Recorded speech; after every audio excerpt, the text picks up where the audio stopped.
Hello students. आज हम कवि सुमित्रा नंदन पंत जी द्वारा लिखित कविता पर्वत प्रदेश में पावस, इसके आज हम प्रश्नों के उत्तरों को देखेंगे। इस कविता में जो कवि हैं सुमित्रा नंदन पंत जी, उन्होंने वर्षा ऋतु में पर्वतीय प्रदेश के सौंदर्य को दर्शाया है और पर्वत, तालाब, झरने आदि पर मानवीय भावनाओं का आरोपण किया है। तो आज हम इसी के प्रश्न के उत्तरों को हम देखेंगे। तो प्रश्न नंबर हमारा ये फर्स्ट है, देखते हैं। पावस ऋतु में प्रकृति में कौन कौन से परिवर्तन आते हैं? तो ये कविता के आधार पर जो भी परिवर्तन आए हैं उन्हें हम यहाँ देखते हैं।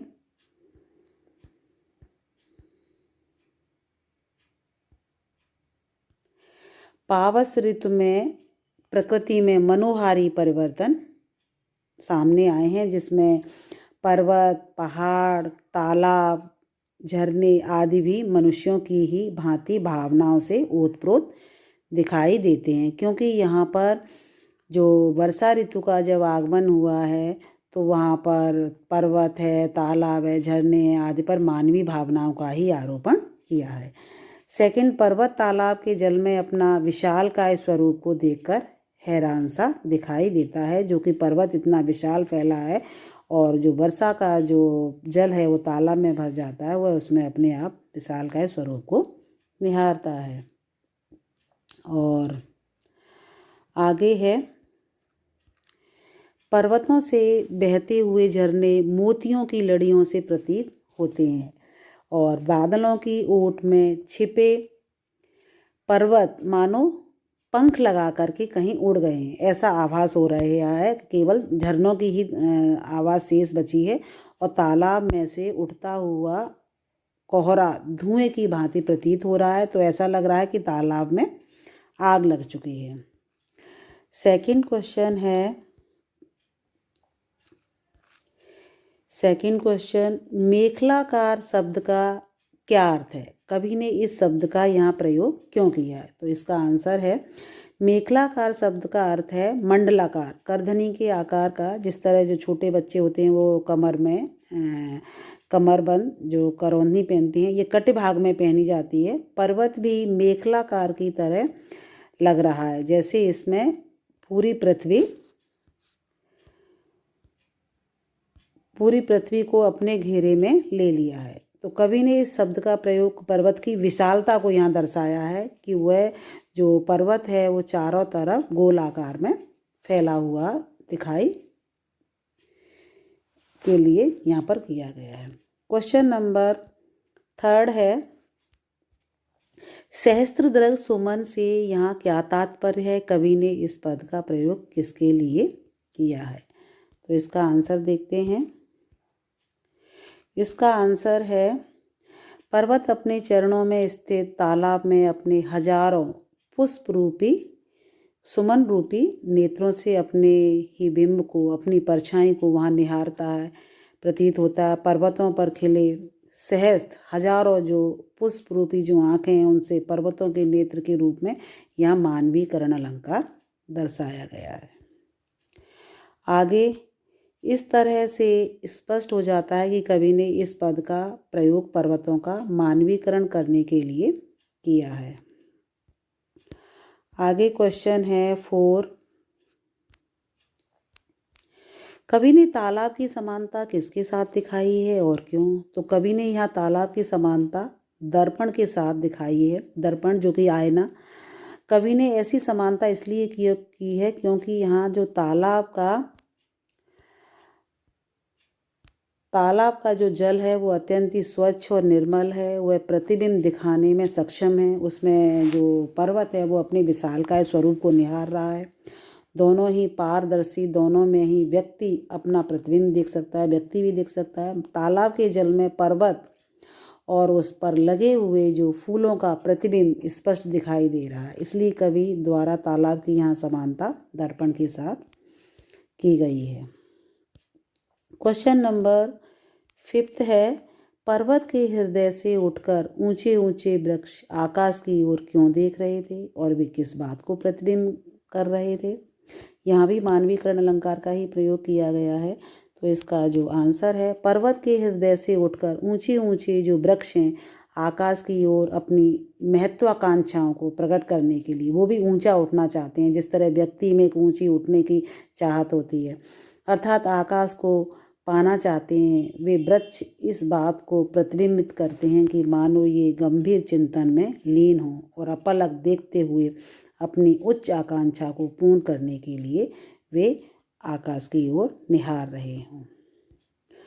आगे क्वेश्चन नंबर 6, साल के वृक्ष भयभीत होकर के धरती में क्यों धंस गए हैं, क्या कारण है। तो इसका आंसर है, कवि के अनुसार जो वर्षा इतनी तेज और जो मूसलाधार बारिश हो रही है तो उससे ऐसा लगता है था कि मानो आकाश धरती पर टूट पड़ रहा हो, क्योंकि जो वर्षा की जो एक भयंकरता थी उसी के कारण चारों तरफ धुआं सा उठता प्रतीत होता है। ऐसा लगता है कि मानो तालाब में आग लग गई हो। चारों ओर कोहरा छा जाता है।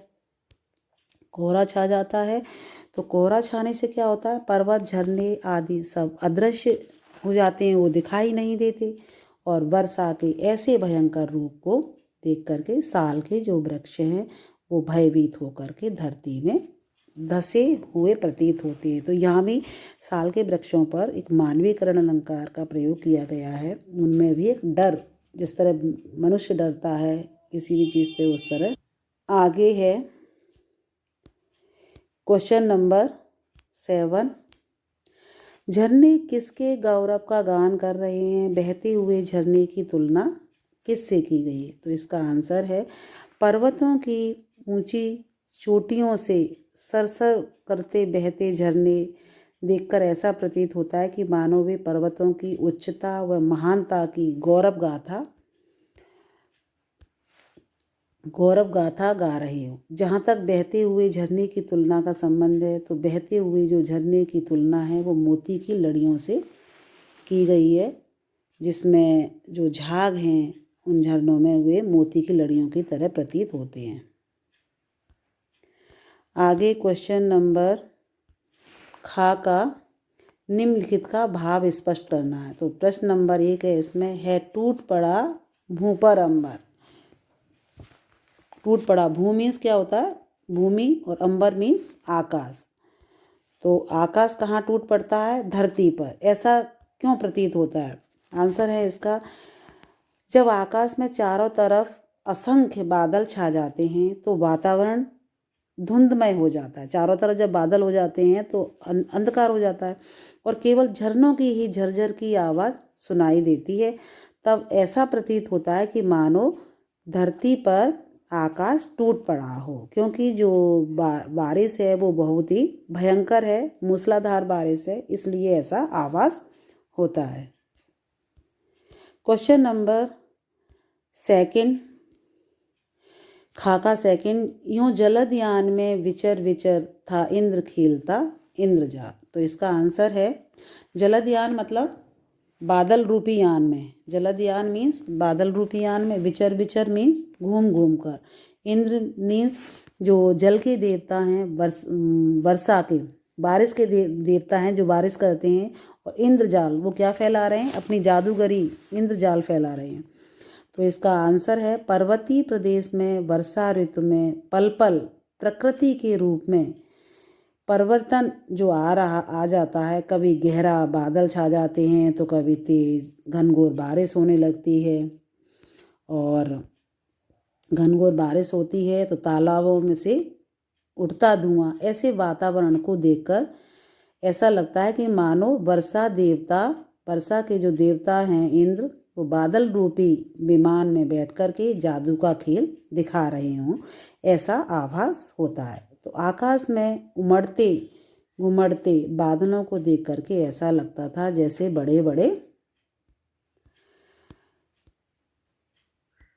बड़े पहाड़ अपने पंखों को फड़फड़ाते हुए उड़ रहे हों, और बादलों का उड़ना, चारों ओर धुआं होना बादल उड़ रहे हैं और चारों ओर धुआं हो रहा है। और ऐसा क्यों प्रतीत हो रहा है? क्योंकि मूसलाधार वर्षा का होना। ये सब जादू का खेल के समान ही दिखाई दे रहे हैं। तो ऐसा आभास हो रहा है कि जो वर्षा के देवता जो इंद्र हैं वो अपनी जादूगरी दिखा रहे हैं। क्वेश्चन नंबर 3 है खाका। गिरवर के उर से उठ कर, गिरवर मीन्स पहाड़ के, उर मीन्स हृदय से उठ कर उच्च आकांक्षाओं, जो महत्वाकांक्षा है पेड़ों की, तरवर पेड़ तरवर है, झांक रहे नीरव नव पर, एक शांत आकाश की ओर। नीरव मीन्स शांत और नव मीन्स आकाश की ओर। अनिमीस अटल, एक अपलक देख रहे हैं, अटल होकर के कुछ चिंता लिए हुए हैं मन में, क्योंकि वे ऊंचा उठना चाहते हैं। जिस तरह एक मनुष्य की चाहत होती है अपने लक्ष्य को, ऊंचे से ऊंचे लक्ष्य को पाने के लिए, उसी तरह यहाँ पर पेड़ों में भी ये मानवीकरण अलंकार किया गया है। तो आगे इसका जो आंसर है,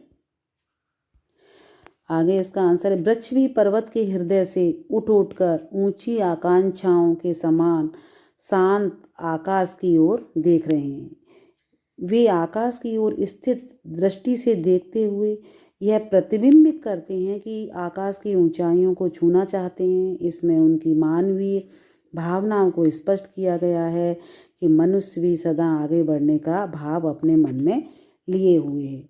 तो यहाँ पर जो वृक्ष हैं वो वृक्ष भी पर्वत के हृदय से उठ कर अपनी महत्वाकांक्षा, अपनी ऊंची उड़ान भरना चाहते हैं मनुष्य की तरह। तो उसी का यहाँ बखान किया गया है।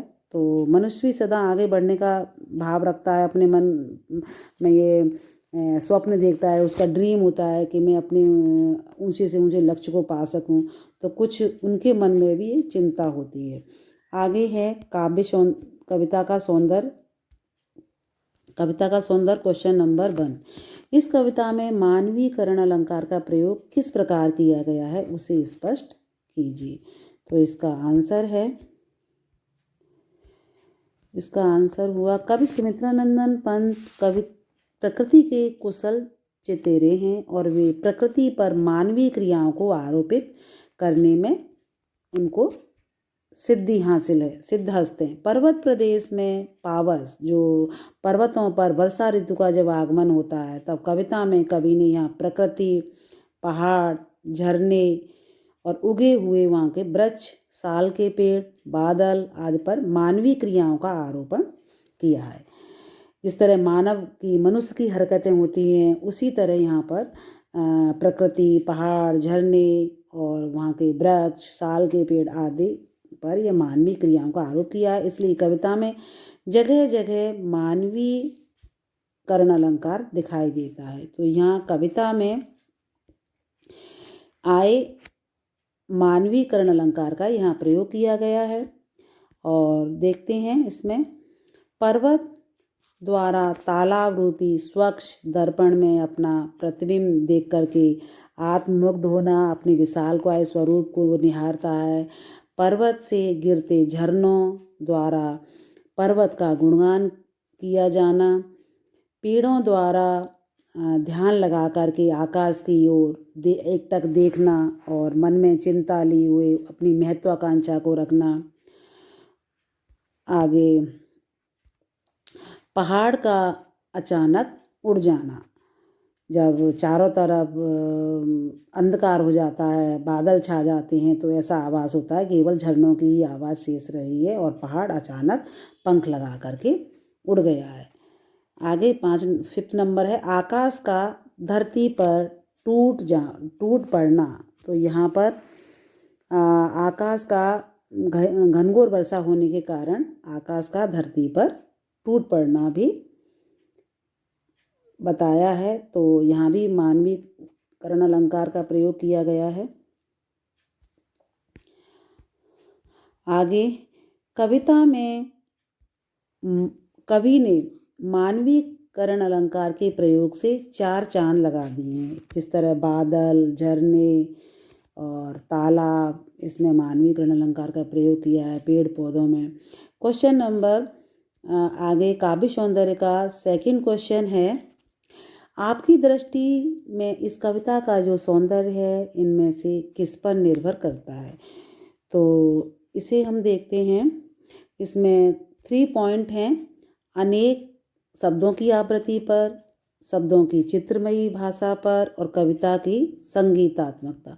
तो यहाँ शब्दों की आवृत्ति भी और चित्रमयी भाषा भी और संगीतात्मक, तो ये तीनों पर ही निर्भर करता है, क्योंकि कविता में तीनों का ही अंश है। इसका जो आंसर है वो हम देखते हैं कि कविता का जो सौंदर्य है किसी एक कारण पर निर्भर नहीं करता, ये तीनों कारण ही कविता को सुंदर बनाने में सहायक हुए हैं। यहाँ तो हम तीनों को ही प्रदर्शित करेंगे। पहला है हमारा अनेक शब्दों की आवृत्ति। जो अनेक शब्दों की आवृत्ति प्रस्तुत की गई है, पल पल परिवर्तित प्रकृति वेश, मतलब हर पल हर क्षण जो प्रकृति में उसकी नज़ारा जो है, दृश्य वो बदलाव आता है उसमें। सेकंड, मद में नस नस उत्तेजित कर, जो झरने की जो नस नस में मस्ती छाई हुई है और वो मोती की लड़ियों की तरह प्रतीत हो रहे हैं और झरने झर रहे हैं। तीसरा, गिरवर के उर से उठ उठ कर, यहाँ पर जो पहाड़ के हृदय से उठ उठ कर जो वृक्ष हैं उनके मन में एक महत्वाकांक्षा है। इस तरह जो शब्दों की जो आवृत्ति हुई है, तो यहाँ शब्दों की जो आवृत्ति से कविता में गति व तीव्रता दिखाई गई है। आगे सेकंड, शब्दों की चित्रमयी भाषा। जो चित्र हमारे सामने जब भी कोई पंक्ति आती है तो उस तरह किस तरह हमारे सामने चित्र प्रस्तुत होते हैं। मेखलाकार पर्वत अपार, अब यहाँ पर जो मेखलाकार है करधनी के आकार का, तो चारों तरफ यानी विशाल पर्वत हमारे सामने चित्र प्रस्तुत होता है। अब लोक रहा है बार बार, कौन? पर्वत अपने आप को उस विशाल का है तालाब में निहार रहा है टूट पड़ा भूं पर अंबर, और जो आकाश है वो धरती पर टूट करके गिर पड़ा है, ऐसा आभास होता है जब घनघोर बारिश होती है।